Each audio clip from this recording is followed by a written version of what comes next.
The millionaire abandoned the woman he loved in a cruel way.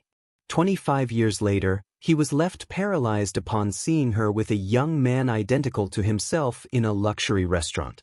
He approached. Andrew Montgomery had always been a meticulous and calculating man.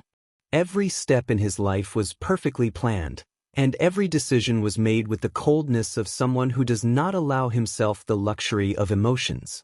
That night, sitting at a table in the most exclusive restaurant in Greenland City, Andrew was focused on the details of a multimillion-dollar agreement. The meeting was crucial to close one of the biggest acquisitions of his career, and as always, his mind was completely focused on the numbers, on the profits that this new investment would bring.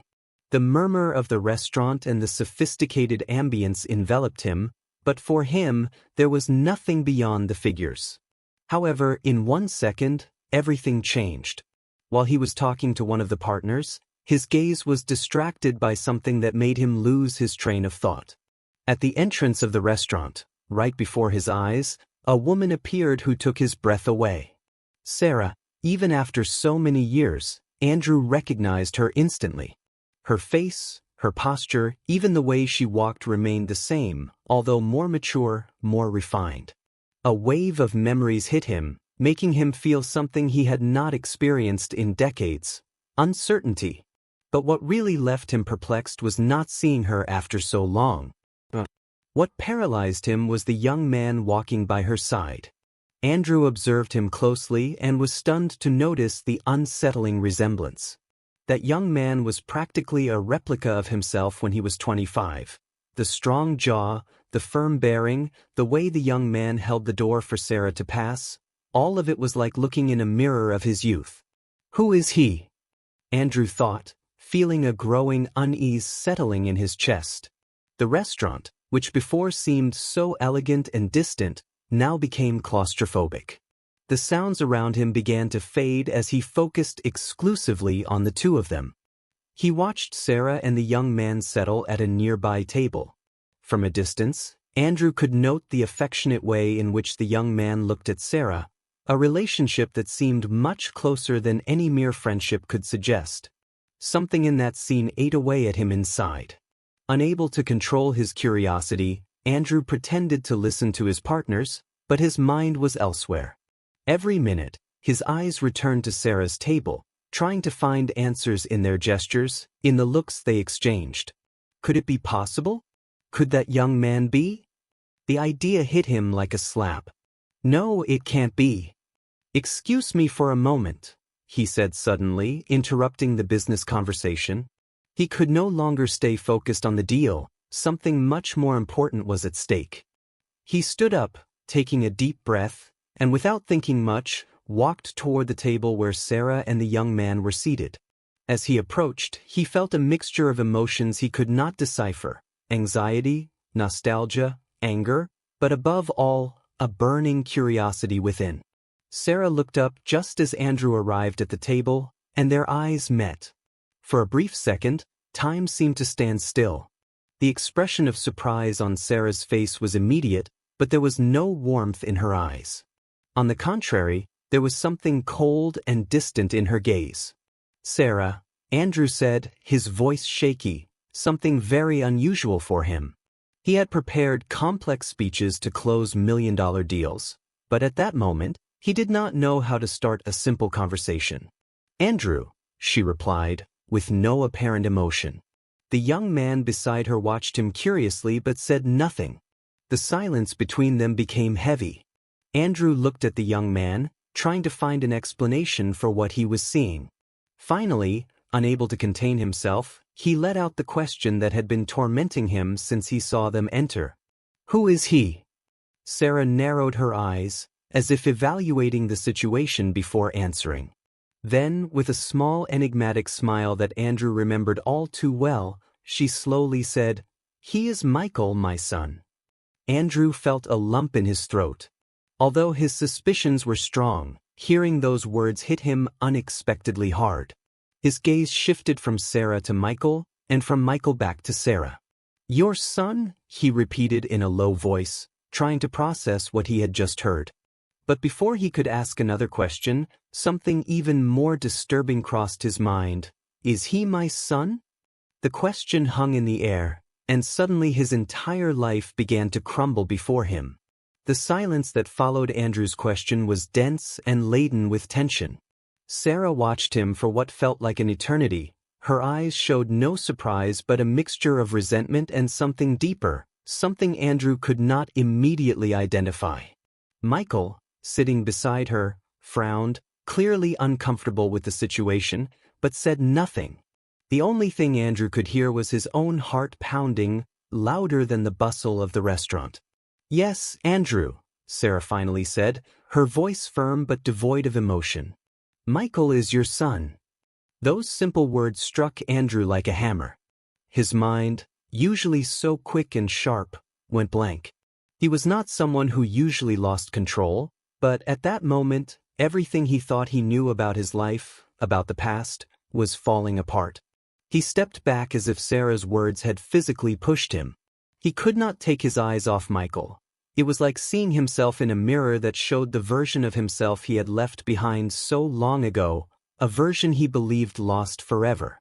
Michael, for his part, looked at him with an expression difficult to decipher. There was confusion in his eyes, but also some disdain. Andrew felt a chill run down his spine. "How can this be possible?" he murmured, more to himself than to anyone else. He turned to Sarah, searching for some explanation. "Why didn't you ever tell me anything?" Sarah sighed, and Andrew could sense the weariness in her gestures. "Are you really surprised?" Her tone was cold, almost scathing. "You left me, Andrew. You left everything, our life, our love. There was never any room for us in your world of business. What would it have done for you to know about Michael? You wouldn't have listened. The same way you didn't listen to me when I left." Every word of Sarah's was like a stab to Andrew's heart. Although he did not want to admit it, he knew she was right. He had been the one who decided to end his relationship with Sarah, believing that love was a distraction he could not afford on his climb to success. He had sacrificed the only real thing he had in his life for a career that, despite all the money and power he had amassed, did not fill the emptiness he felt inside. "But Michael," Andrew stammered, trying to find some way to reconnect with this reality he had just discovered. "He had the right to know me. He had the right to know the truth." Sarah looked at him coldly. "And you think you would have been the father Michael needed? You were so obsessed with your business, with your success. There was no room for a family in your life, Andrew, and I was not going to let my son grow up feeling like a second option." Andrew felt his hands tremble slightly, a feeling he could not remember having in years. "You can't know that. You had no right to decide for me or for him." It was at that moment that Michael, who had so far remained silent, finally intervened. "Decide what exactly?" His voice was deep and firm, but loaded with a bitter irony Andrew could not ignore. "Decide whether a man who abandoned my mother for his business deserved to be part of my life?" Andrew was speechless. The harshness in Michael's words was a direct reflection of his own past, of the decisions he had made without thinking about the consequences. Now, in front of his son, he was facing the price of those decisions.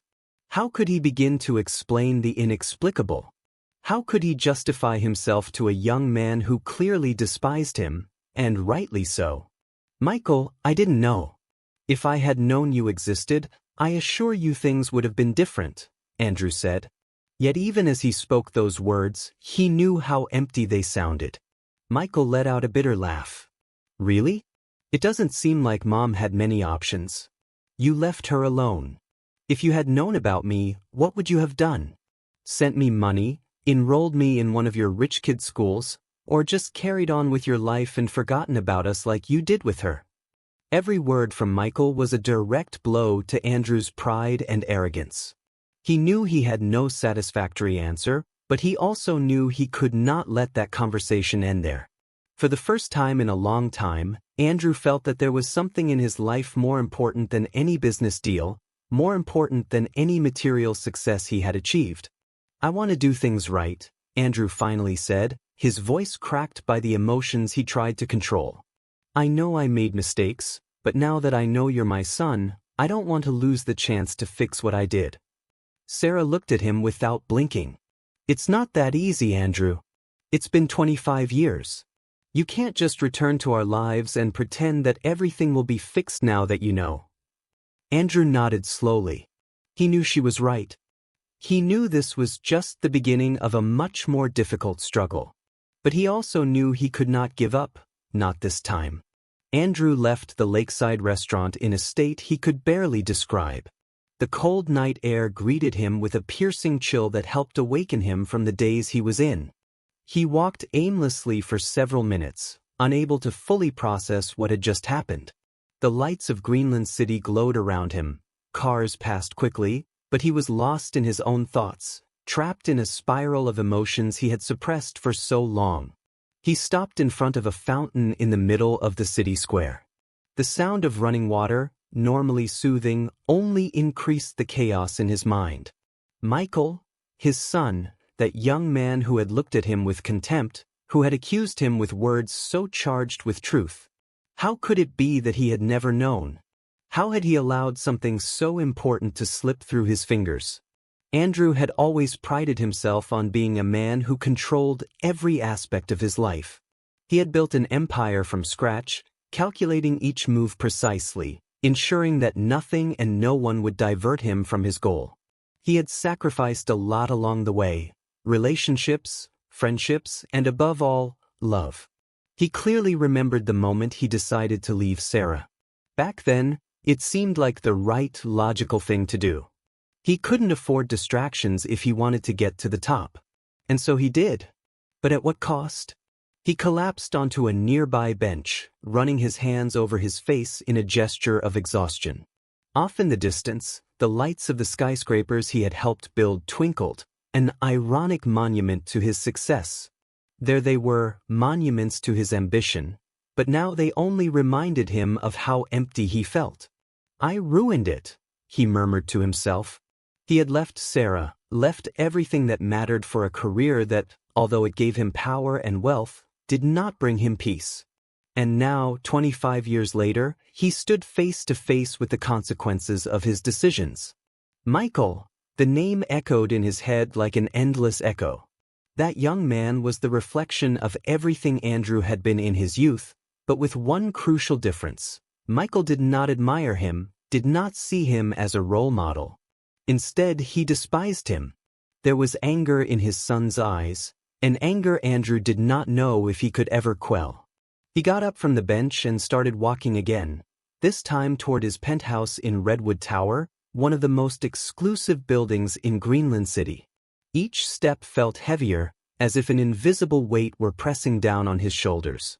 For the first time in his life, Andrew had no answer. He didn't know what to do. How was he supposed to reconnect with a son who saw him as a stranger?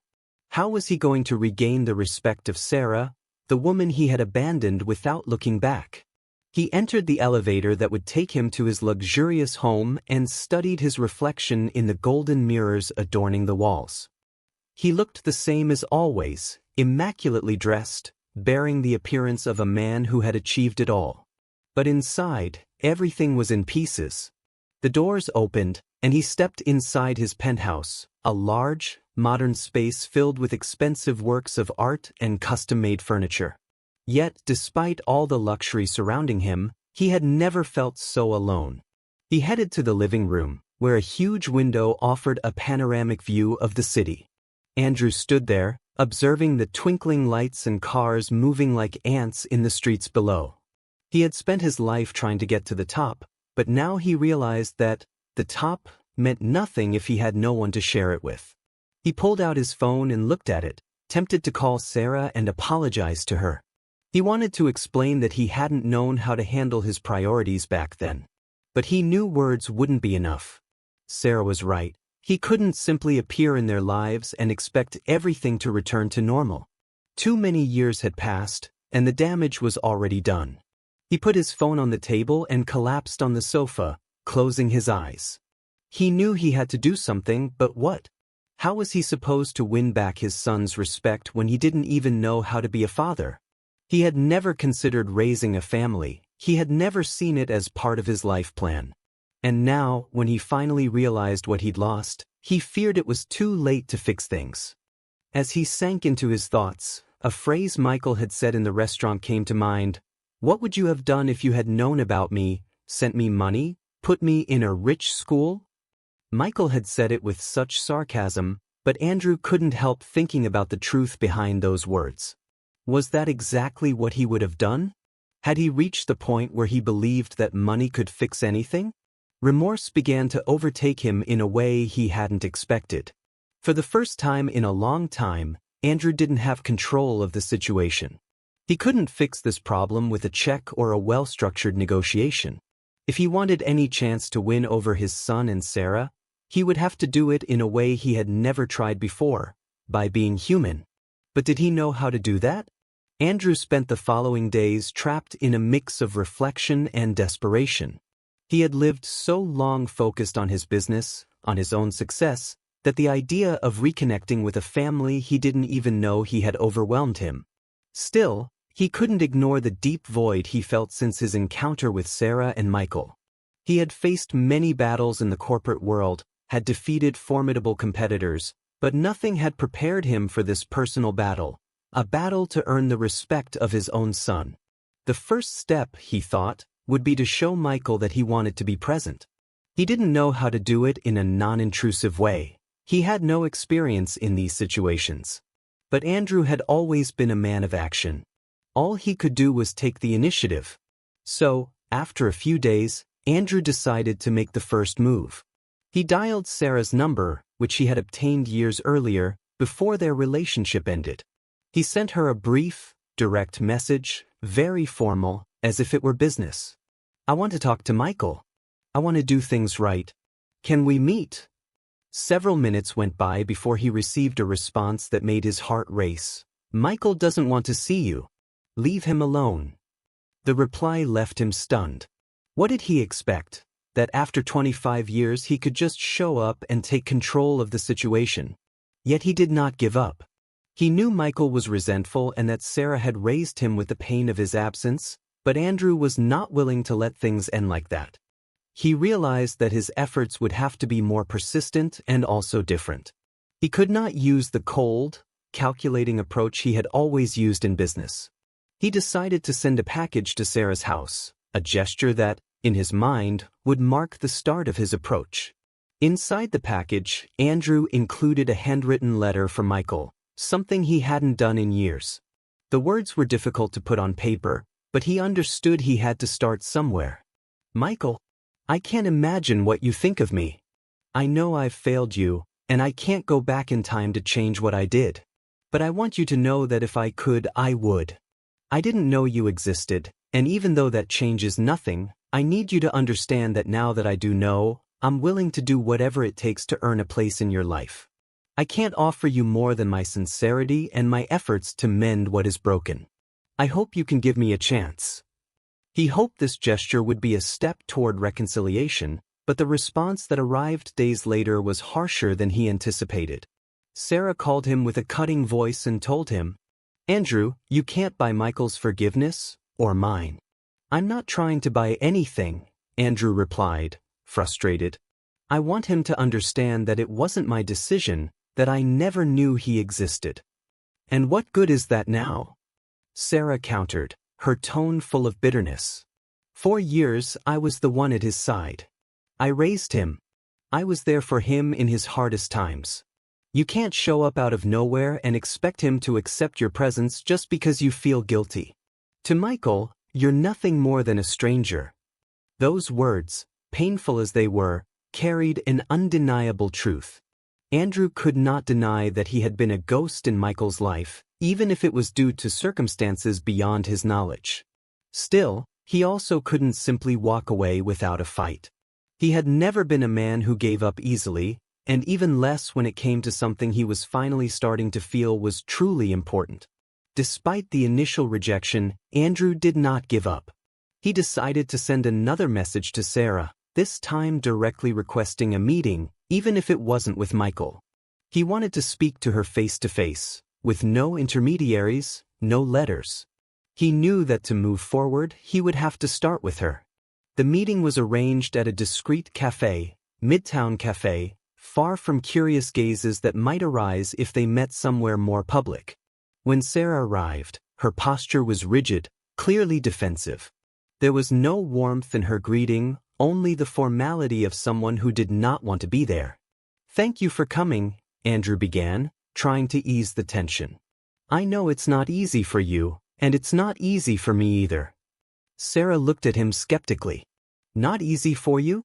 What could possibly be hard for a man who's always had everything he wanted?"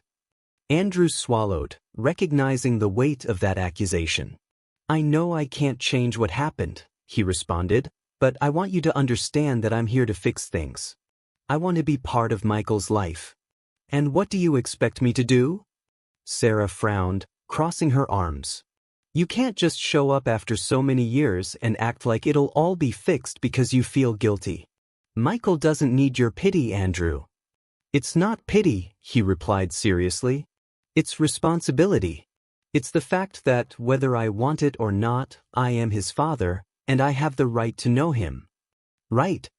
Sarah let out a small ironic laugh. "The only right you have is to accept the consequences of what you decided 25 years ago. You can't erase all that time with empty promises." Andrew slowly nodded. He knew she was right. He knew he couldn't repair all the damage overnight. But he also knew that he couldn't afford to walk away now. "I'm just asking for a chance," he finally said in a lower tone, almost pleading. "A chance to start over, even if it's slow." Sarah looked at him intently for a long moment before sighing. "That doesn't depend on me, Andrew. It depends on Michael." Andrew left Midtown Cafe feeling drained, not only physically but emotionally. The conversation with Sarah had been a reminder of how hard it would be to repair the damage of the past. Yet he couldn't ignore the small spark of hope he felt in Sarah's last words. "It depends on Michael." He knew that if he could somehow reach his son, perhaps, just perhaps, he could start building something with him. Days passed, each filled with uncertainty. Andrew had postponed several work commitments, something he had never done before, because his mind wasn't on business.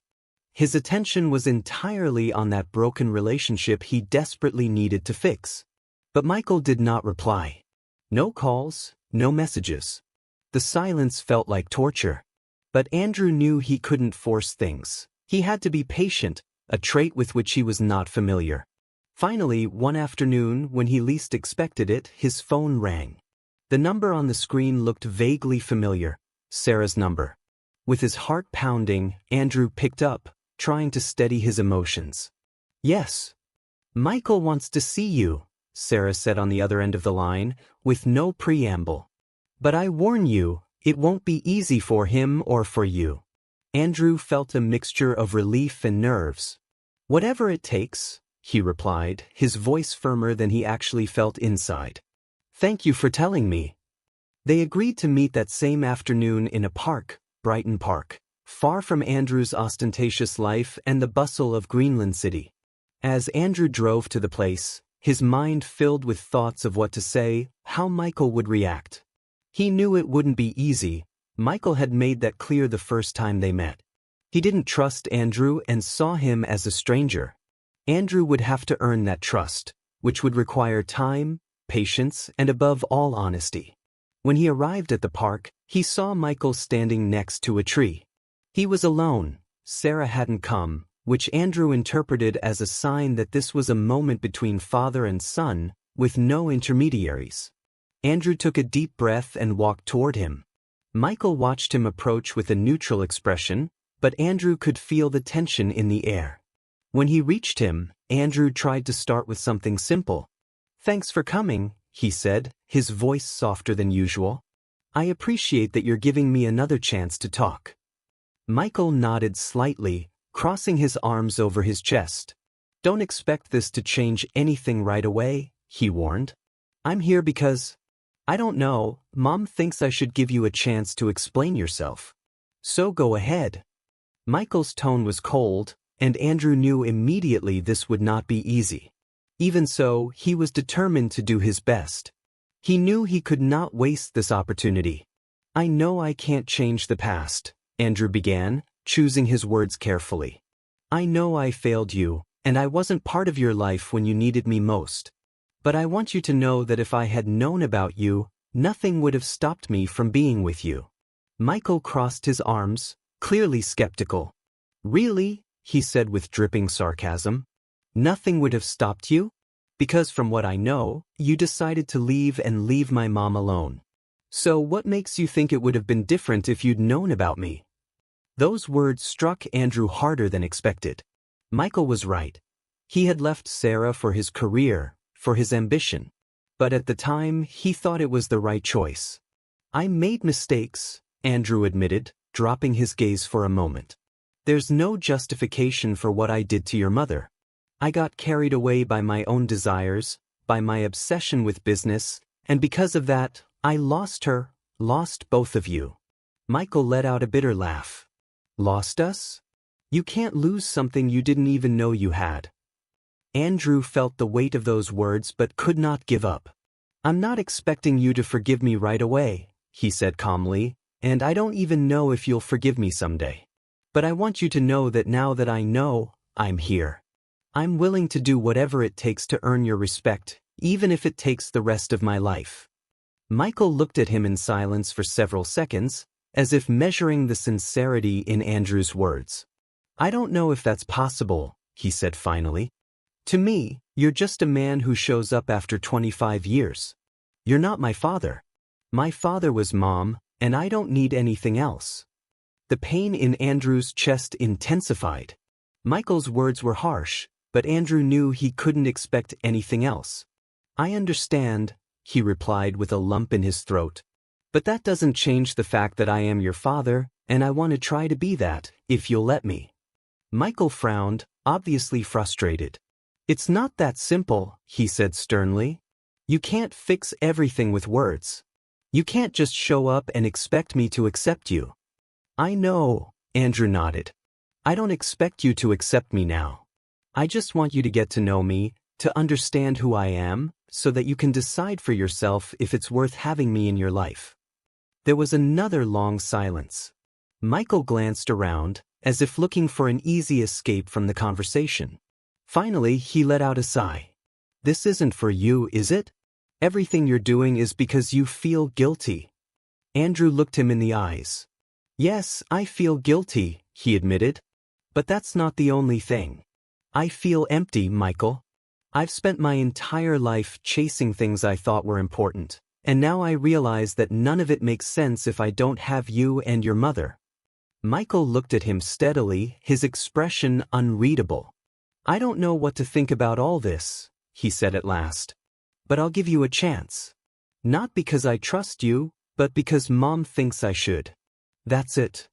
Andrew nodded, grateful for that small concession. He knew he hadn't earned Michael's trust yet, but at least he had managed to take the first step. "Thank you, Michael," he said sincerely. "I promise I won't let you down." Michael didn't respond immediately but made a gesture with his head as if considering Andrew's words. "I guess we'll see," he finally muttered. Andrew knew this was just the beginning of a long and difficult road, but it was a road he was willing to travel. For the first time in a long time, something mattered more than his business, and he wouldn't lose that opportunity. Michael left Brighton Park after the meeting with Andrew with a whirlwind of emotions he didn't know how to handle. As he walked home, he felt his thoughts scattering in all directions. On the one hand, there was the man he had just met, Andrew Montgomery, the successful magnate, so far removed from the concept of a father that Michael had built in his mind over the years. On the other hand, there was Sarah, who had always been his unconditional support, his everything. Michael had grown up believing that his mother had done the right thing by not involving Andrew in their lives.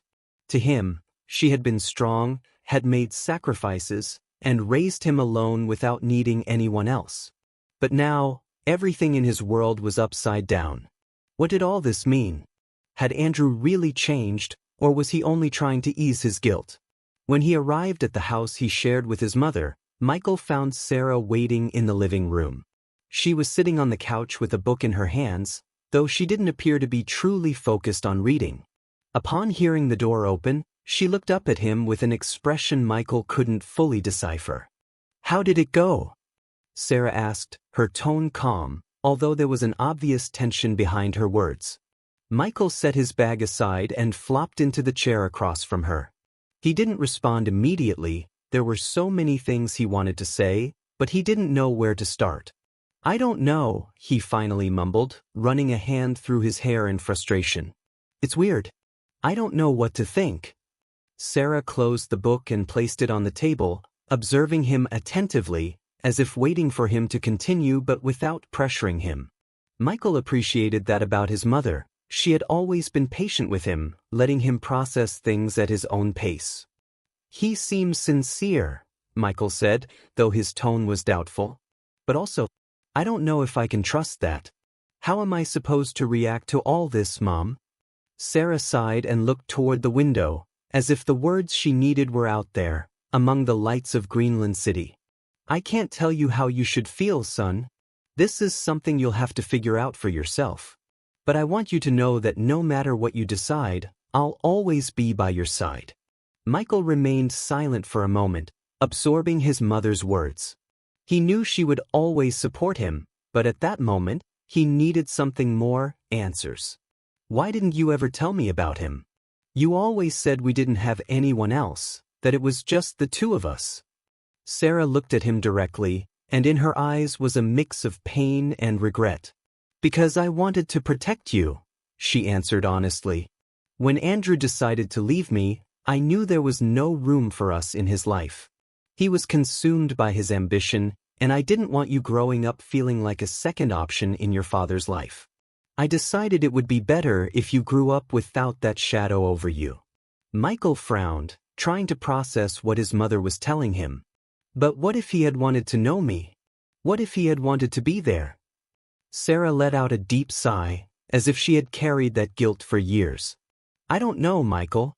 Maybe I was wrong. Maybe I should have told him.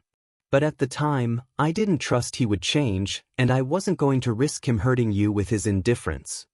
Her words resonated with a weight Michael had never considered before. He had always seen his mother as the strong figure who had protected him from everything, but now he was beginning to realize that the decisions she had made were also filled with fear. Fear that Andrew was not the man Michael needed, fear that things would end worse than they already had. "Then what do I do now?" Michael asked, a mixture of confusion and frustration in his voice. "I don't know if I can trust him. I don't know if I want to give him that chance." Sarah got up from the couch and moved toward him, sitting by his side. She placed a hand on his shoulder, a comforting gesture that always worked when Michael was a child. "You don't have to make a decision right now," she said softly. "Take your time. Get to know him if that's what you want, or don't if you're not ready. This is your life, Michael. You decide." Michael nodded, though doubts still clouded his mind. Could he really trust Andrew, or was this just a belated attempt by a man feeling guilty for abandoning them? He knew his mother was right. He didn't have to decide immediately. But the truth was, no matter how much he wanted to avoid it, the fact that Andrew was his father would haunt him until he faced reality. That night, as he tried to fall asleep, questions continued to swirl in his head. What did Andrew want? Had he really changed? Was it possible there could be a relationship between them, or was the damage already done? Michael knew he needed time to find those answers, but something inside him, a small spark of curiosity, told him that maybe, just maybe, it would be worth giving him a chance. Andrew waited with a mix of nervousness and hope for the day he would see Michael again. It had been several days since their last meeting in the park, and although he didn't expect miracles, something inside him told him this was an important step. He had received no direct response from Michael, but Sarah hinted that her son was thinking about giving him a chance, although she didn't know exactly when or how. Finally, one afternoon while Andrew was reviewing documents in his office, his phone vibrated. Seeing the screen, his heart skipped a beat. It was a message from Michael. "We can meet this afternoon at the cafe across from the park where we met last time." Andrew dropped everything without a second thought. He closed his laptop, grabbed his car keys, and left his office. While driving to the arranged location, his mind was full of thoughts about what he would say, how Michael might receive it. He knew it wouldn't be easy. Michael had made it clear that first time they met that he didn't trust Andrew, and he saw him as a stranger. Andrew would have to earn that trust, which meant time, patience, and above all, honesty. When he arrived at the cafe, still Midtown Cafe, Andrew was surprised to see Michael already there, seated at one of the outdoor tables. The young man watched him from a distance with an expression Andrew couldn't quite read. There was no coldness, but no warm greeting either. Andrew took a deep breath and approached. "Thank you for coming," Andrew said as he sat down across from Michael. "I appreciate that you've given me another chance to talk." Michael nodded slightly, crossing his arms on the table. "Don't expect this to change anything overnight," he warned. "I'm here because, I don't know, Mom thinks I should give you a chance. So I'm here to listen." Andrew nodded. "I understand," he replied calmly, "and I don't expect everything to change in the blink of an eye. I just want you to know I'm willing to do whatever it takes to earn your trust, even if it takes time." Michael studied him for a moment, as if trying to see beyond Andrew's words, looking for a sign of sincerity. "I'm not sure I believe you," he said finally. "I'm not sure I can believe you." That hurt Andrew more than he expected, but he couldn't blame Michael. After all, he had abandoned them without even knowing it, and now he was trying to make up for years of absence with words. "I don't blame you for feeling that way," Andrew said softly. "I can't change the past, what I did, or rather, what I failed to do. But I want you to know that I'm here now, willing to try." Michael sighed and looked toward Brighton Park across the street. "Why now?" he asked, still not turning toward Andrew. "It's been 25 years. If it weren't for Mom telling me everything, you wouldn't even know I exist. Why do you care now?" That was the question Andrew had feared. He knew Michael had every right to feel resentful and doubtful, and he also knew he couldn't offer a response that would magically erase those feelings. "It's a good question," Andrew admitted. "And if I'm honest, at first I didn't know how to answer it. I've spent my life focused on my businesses, on building something big. But all that time, I felt something was missing. When I saw your mother and you at the restaurant, everything changed. Suddenly I realized that what I was missing was you, the family I never had, because I chose to walk away from it myself." Michael continued looking at the park, but Andrew could see he was processing his words. Would it be enough for Michael to start opening up? Finally, Michael turned to him. "I don't know if I can forgive you for what you did," he said frankly. "I don't know if I'll ever be able to." Andrew nodded. He accepted that possibility. "I'm not asking you to forgive me now," he responded. "I'm only asking you to give me the chance to get to know you, to be in your life, even if it's as a distant figure at first. I want you to understand who I am and have the choice to decide if I'm worth having in your life." There was a long silence between them. The bustle of the cafe, the sound of cars, and the footsteps of people walking by the park seemed to muffle the tension of the moment. Finally, Michael spoke again, and this time his tone was less severe. "Mom always said I should decide what's best for me," Michael began, "and right now, I don't know what's best. I don't know if I want to have a relationship with you, or if I prefer to keep going as I was before. But if she thinks I should try, I think I can try too. I don't know what will come of it, but at least I'll give you that chance." Andrew felt a relief he hadn't expected. He knew it wasn't complete forgiveness or total acceptance, but it was a beginning, and that was all he needed for now. "Thank you, Michael," Andrew said, sincerity in his voice. "I promise I won't let you down." Michael did not respond immediately, but he inclined his head, as if he were considering Andrew's words. "I guess we'll see," he finally said. Andrew knew this was just the first step in a long road to redemption, but he was willing to travel it, no matter how long it took. For the first time in his life, something mattered more than his businesses, and he did not plan on losing that opportunity. Andrew left Midtown Cafe feeling more at ease than he had in weeks, but also deeply uneasy. Michael had agreed to give him a chance, but Andrew knew that any misstep could ruin what he had fought so hard to achieve. While he walked to his car, his mind filled with questions. How should he proceed? What should he do to show Michael that he really was committed? When he returned to his penthouse in Redwood Tower, Andrew again found himself surrounded by all the luxury he had built over the years. But now, he realized that none of those items brought him comfort. The silence of that large space made him feel small, insignificant. And for the first time in a long time, Andrew felt overwhelmed by an all-consuming loneliness. He sat on the sofa, letting his thoughts spill out. How had he gotten to this point? He had spent his life focused on success in business, on being the best. But now that he had achieved what he always desired, personal fulfillment was far from his grasp. And worst of all, he realized he had no idea how to handle this new reality. The Andrew Montgomery the world knew was a strong, determined, impenetrable man. Nobody ever saw him hesitate, much less show vulnerability. But inside, everything was on the brink of collapse. As his hands traced the fine details of the leather sofa he had purchased on one of his trips to Europe, he couldn't help but wonder if he had ever really made a decision for his own good or if everything he had done so far was purely for the image he wanted to project to the world. The sound of his phone interrupted his thoughts. It was Sarah. "How did it go with Michael?" she asked bluntly, her voice as direct as ever, but Andrew sensed a slight hint of concern. "We met," Andrew said calmly. "He gave me a chance, but it's not much more than that. He's made it clear he doesn't trust me, and I don't blame him." On the other end of the line, there was a brief silence. Sarah sighed.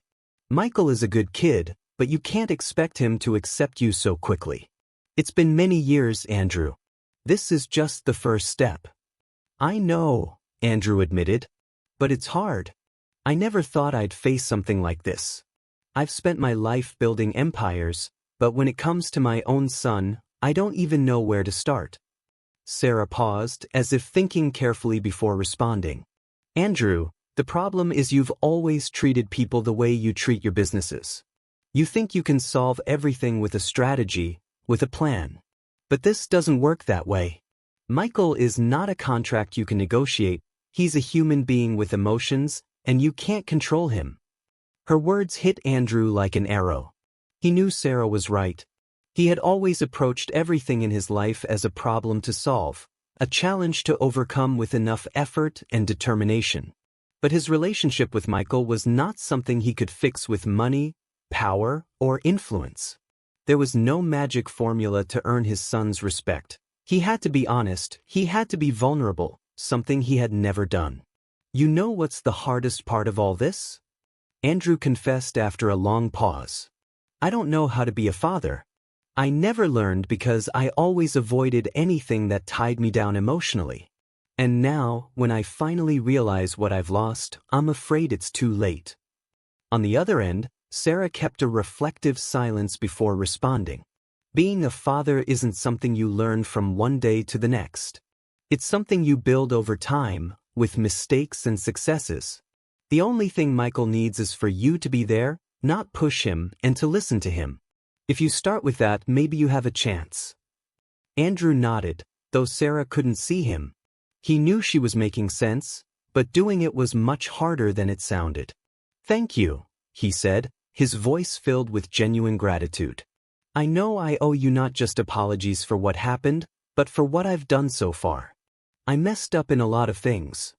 Sarah stayed silent for a moment before replying softly, "It's not just me you have to apologize to, Andrew. That's something you need to understand." With that, the conversation ended, and Andrew remained seated on his sofa, reflecting on what he had just heard. He knew he had a long road ahead of him. And for the first time in his life, he didn't have a clear plan. All he could do was follow Sarah's advice: be present, be honest, and listen to his son. The following weeks were slow but revealing. Andrew decided to maintain open communication with Michael without pushing too hard. Instead of insisting on formal meetings or grand gestures, he sent occasional messages asking how he was, how work was going, showing interest in the little things that made up his son's daily life. He did not expect immediate responses, but little by little, Michael began to reply more often. Each message, every small exchange of words, was a victory for Andrew. It was a slow process, but he was beginning to understand it wasn't about impressing Michael or buying his forgiveness. It was about building something real, about being the man he had never been. And as difficult as it was worth it. As the weeks passed, the relationship between Andrew and Michael began to develop, though slowly and cautiously. Michael, still reluctant to fully trust his father, began allowing small openings for Andrew to enter his life. It wasn't easy. Each conversation, each meeting, was loaded with a mix of resentment and curiosity. Yet over time, they found a rhythm. Andrew, for his part, learned something he had never faced before: patience.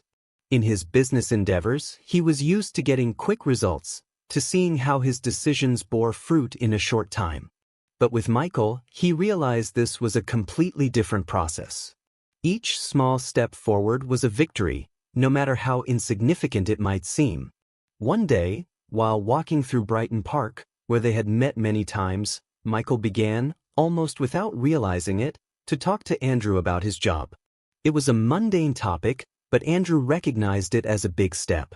It was the first time Michael shared something personal without Andrew having to ask. "So, how's everything going at work?" Andrew inquired, making a conscious effort not to appear overly enthusiastic, but making it clear that he was interested. Michael looked toward the horizon before responding. "It's going well. They've assigned us a new project, and it seems I'll have more responsibility this time. It's something I've been waiting for." Andrew nodded, feeling a slight smile form on his lips. Though it was a trivial topic, for him it was a sign of progress. "I'm glad to hear it. I know you're good at what you do." Michael glanced at him sideways, as if still unaccustomed to compliments from his father. "I guess so. I'm just trying to do things right." Andrew felt a stab of pride at hearing that. "I always knew you'd be good at whatever you set your mind to," he said. "You have talent." For a moment, Michael seemed uncomfortable with the compliment, but then he slowly nodded, accepting it. It wasn't easy for him, but he was beginning to recognize that perhaps his father was genuinely trying. Their relationship was still far from perfect, but there was a foundation that hadn't existed before. Michael was beginning to accept the possibility that Andrew could be part of his life, even if only gradually. Andrew, for his part, was increasingly grateful for the chance to amend his past mistakes. He knew there was still much to do, but he was willing to travel any road necessary. The true turning point came a few weeks later, during a dinner at Sarah's house. Despite the years of distance and the secrets that kept them apart, Andrew and Sarah had reached a mutual understanding. They were no longer two people trapped in the resentment of the past, but rather parents trying to do what was best for their child. That evening, as they ate dinner, Andrew noticed the atmosphere was more relaxed. Michael was no longer on the defensive, and Sarah watched them with a kind of silent respect, as though she had finally accepted that Andrew had changed. Partway through the meal, Andrew spoke up. "Michael," he said, carefully breaking the silence, "I've been thinking a lot about everything that's happened between us, and I know this hasn't been easy for you or for me. But I want you to know that I'm proud of you, not because of what you do at work or what you've achieved, but because of the person you are." Michael looked at him, surprised by his words.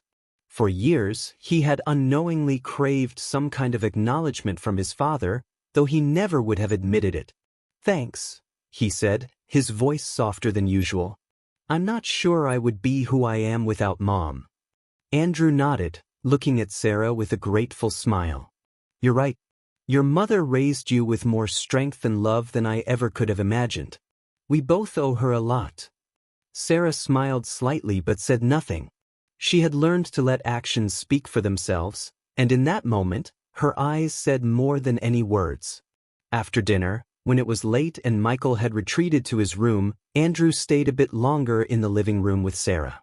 Both sat quietly, enjoying a tranquility they had rarely experienced since all this began. "You've changed," Sarah said, breaking the silence without judgment in her tone. It was simply an observation. Andrew nodded. I think I've learned to be someone different, someone better. I hope.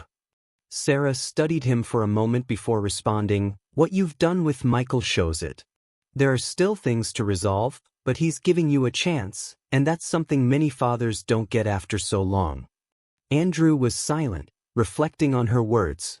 He knew the chance he had with Michael wasn't something he could take lightly. He had spent too much time in the darkness of his own ambition, and now, when he finally discovered what truly mattered, he realized this was his genuine redemption. Thank you, Sarah, he said sincerely. I know I owe not just apologies for what happened, but also for everything I've done up to now. I made a lot of mistakes. Sarah nodded slowly.